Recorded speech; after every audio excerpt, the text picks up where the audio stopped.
right, so congratulations. You started your business. You fired your boss. Here's the problem.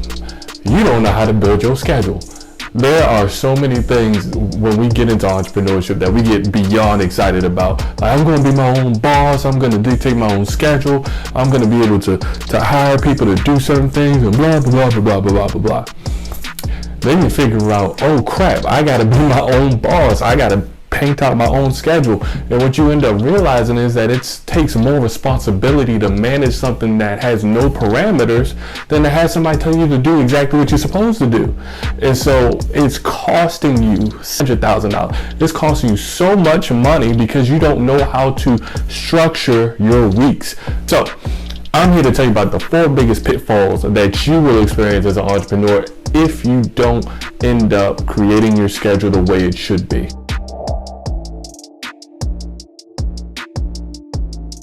So the first thing that I see people do is they tend to be reactive instead of proactive. And trust me, I've been there. And you may be wondering, well, what is reactive versus proactive? Reactive is a reaction.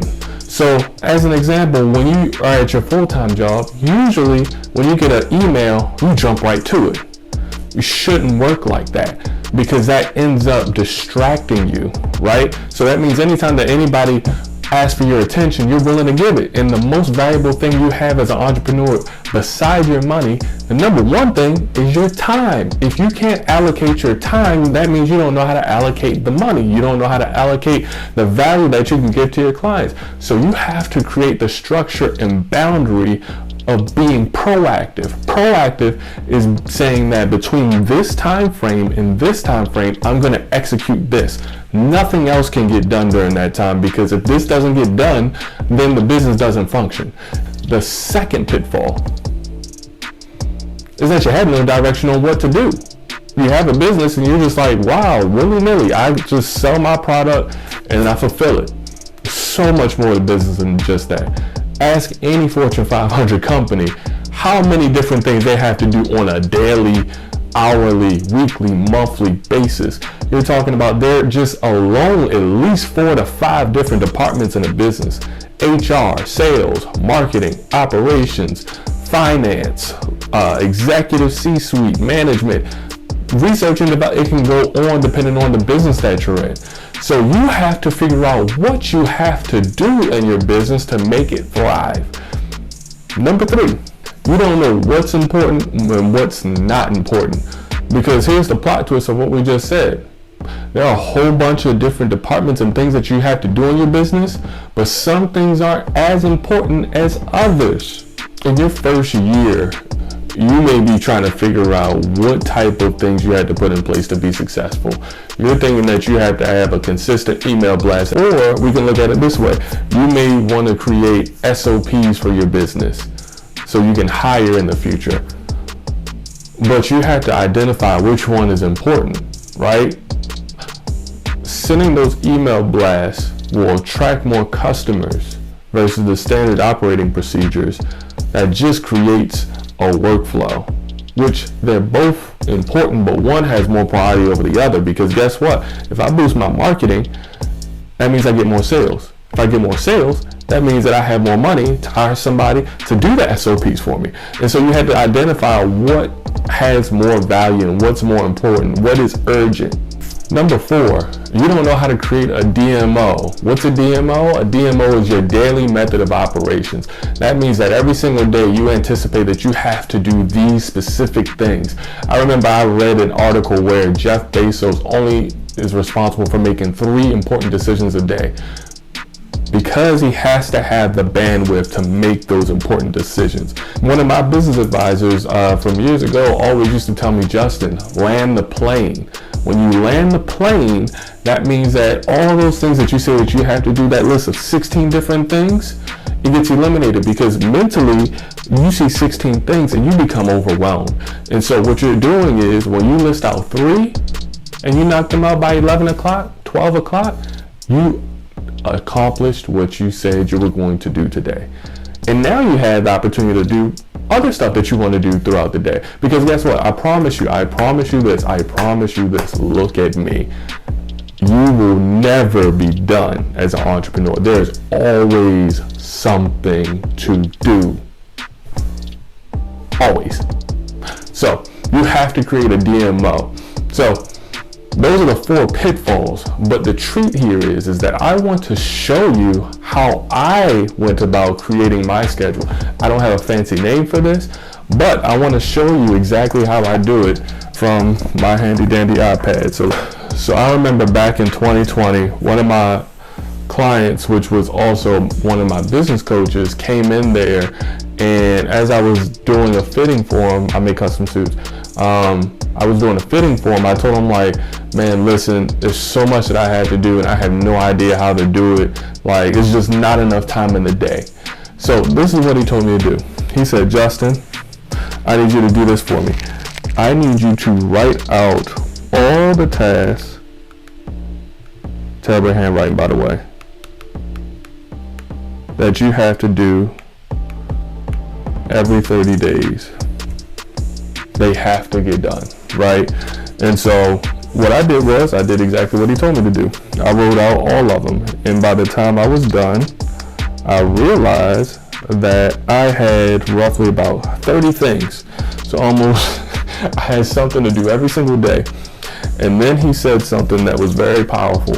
And matter of fact, it went back to one of my old mentors from nearly a decade ago. He said, Justin, about a half dozen things make 80% of the difference. A half dozen things make 80% of the difference. And that stuck with me because what you find out is that when you abide by these rules, you find out quickly that those things you thought were super important weren't as important. Now, granted, some of these things you do have to do within 30 days, but there's only about 6 of them that you have to do at least on a weekly basis to make sure that you're successful. So next step for me was identifying those 6 things. So we had to go through a process of elimination. So what I'll show you is, this is how I created the boundaries for mine, right? There are typically 4 things that make a business function in terms of, I think of them as departments, right? So you have first marketing. Ew, that's spelled horribly. You got sales. You have operations, which I consider order fulfillment, and then you have finance. Now, why are these important to me? Well, marketing generates leads, sales convert the leads, operations fulfill the order, and then finance shows you how the money needs to be managed. And so from me accounting for all those different things, I made sure I put something in each of those on a weekly basis to make sure I'm keeping track of it. So for marketing, it was kind of set in stone. I had to create content and schedule content. I counted that as one. The second one was I had to prospect, right? Because if I don't prospect, I don't have any sales. And so that could be phone calls, that could be emails, that could be text messages, that could be networking events, all these different things. Number 3 for me was presentations. Presentations being fittings and second fittings and things of that nature, which convert the lead or the prospect into an official customer. Now, number 4 was order fulfillment, or order submissions is what I called it. Because if I don't submit the order, then I can't fulfill the promise that I gave to the client. And if you're a service-based business, this may be onboarding the client with documents and contracts and getting information from them so you can best serve them to the best of your abilities. Then, of course, for me personally, I had alterations, because in the suit business, you're going to have alterations to be done. Lastly, you had bookkeeping and finances, which was really me just looking over my numbers just to see how everything works and flows. Now, notice here, there are only 6 things, like I said, a half dozen things that make 80% of the difference. Because if I just do this stuff alone, I am guaranteed to make money in my business. There are some things that may fall through the cracks, but if I follow this system, I'll be able to hire the people to do those other tasks that I needed done. And matter of fact, now that I say that out loud, I remember once I did this, I was able to hire my first assistant to be able to take care of the things that I didn't have to focus on. Eventually, I had her submitting orders. Eventually, I had her emailing clients. Eventually, I had her help coordinating events so we can have customer appreciation experiences. So all these things are important. Now, so Justin, this is great at all, but now we have just a list of things we have to do. How do I compose that into something that's feasible on a weekly basis? I'm glad you asked. So let's go ahead and take this, make it disappear. What you're going to do is you're going to create your week.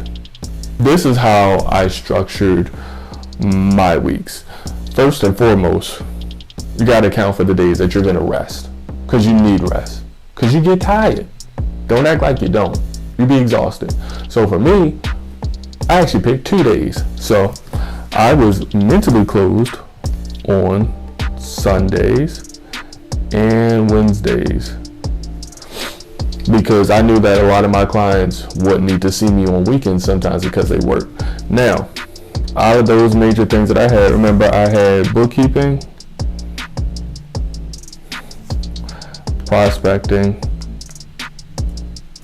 alterations,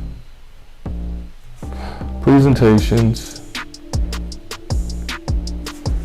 order subs, and marketing. So how did I go about this? What I did was I first scheduled my alterations for Tuesdays only. Reason being is because on Thursdays, Fridays, and Saturdays were all presentation days.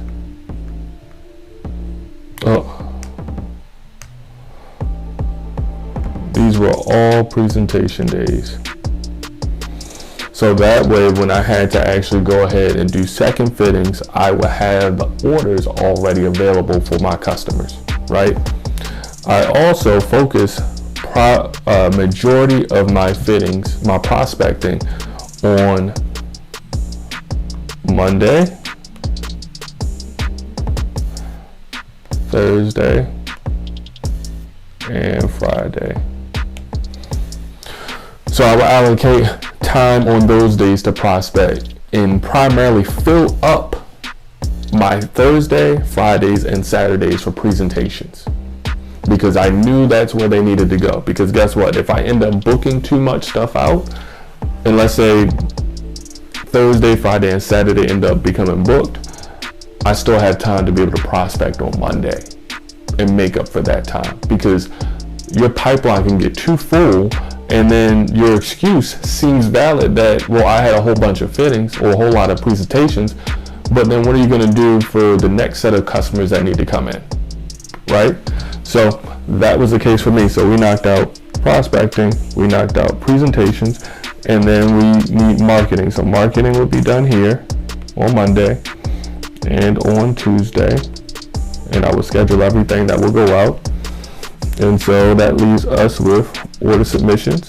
Now, I would usually like to do order submissions on Monday,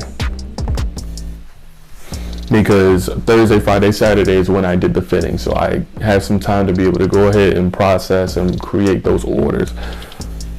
And then lastly, for bookkeeping was interesting because I chose to do bookkeeping every other week on Wednesdays. That way, it was important, but it wasn't something I had to keep track of every 2 seconds, right? Because I didn't have to swipe my card that much. But the goal is to always have an idea of what's happening in your business. And so I knew if I followed these steps, this would lead to the success of my business. I hope that helped you in figuring out exactly how to be a superstar in your business, to become your own boss officially, because that's just the first step. The first step is creating the schedule. The biggest step after that is just being disciplined in following it. treat it like it's law, because if you treat it like law, your clients will treat it like law as well too. That's all I got for you. I hope you got value from this video. Make sure you like, comment, subscribe, and I'm excited to drop the next video next week, this week, whatever. But, you know, holla at me.